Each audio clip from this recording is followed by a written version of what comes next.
bounce from Brussels. Let's go to Washington. Let's bring in Fraser Jackson, our US correspondent. Fraser, are we seeing any reaction from the White House, from President Trump yet?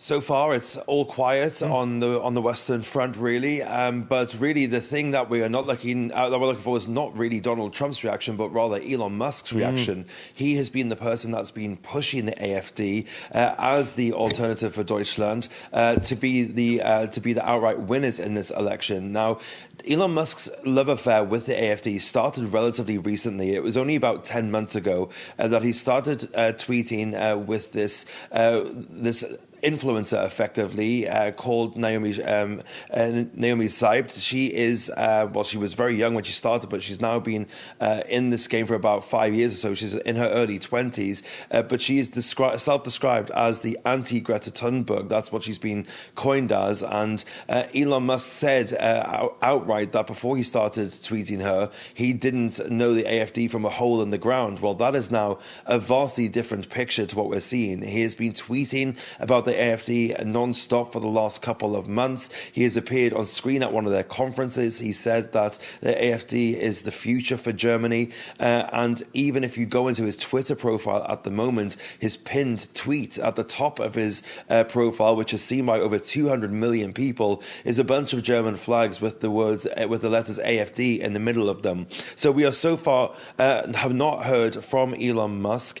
We also haven't heard from JD Vance either, the other person who we're looking at, because he, of course, decided to meet with some of the members of the AfD on the sidelines of the Munich Security Conference and chose to forego a more traditional meeting with Scholz, who, it should be said, probably would have been the person that he would have met with in that kind of situation. But so far, no official word from the White House. We can probably expect some kind of down the road, middle of the road statement congratulating the Germans for their election and for their victory, but we're more likely to hear what Donald Trump and Elon Musk actually think once we get to speak to him on Monday.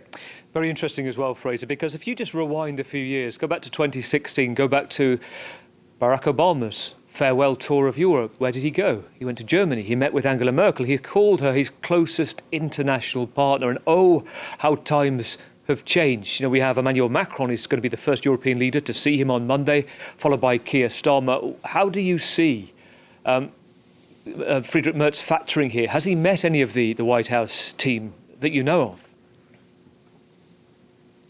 As far as I'm aware, he hasn't. But of course, this is going to be a very important relationship going forward, especially for the Europeans. As much as he likes to say America first, Donald Trump is a massive fan of foreign policy. It's one of his favorite things to talk about. He constantly talks to us about foreign policy in the Oval Office and elsewhere. And if you look at the executive orders he's signed, around 100 of them now, the vast majority of them are to do with foreign policy. So this is something which Donald Trump is interested in, even though when asked by my colleague about it on Friday, he said, Germany, I wish them luck, but we've got our own problems. He will be following this closely because, of course, the Europeans are the people that Donald Trump deals with most regularly in his capacity as president.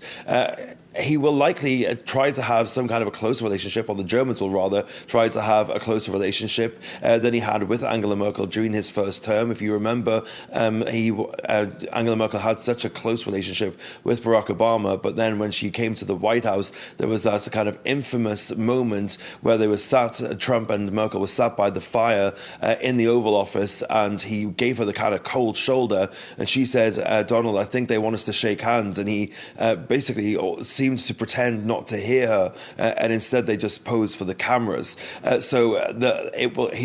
They'll be trying to create a stronger bond with the new chancellor as and when this government gets formed.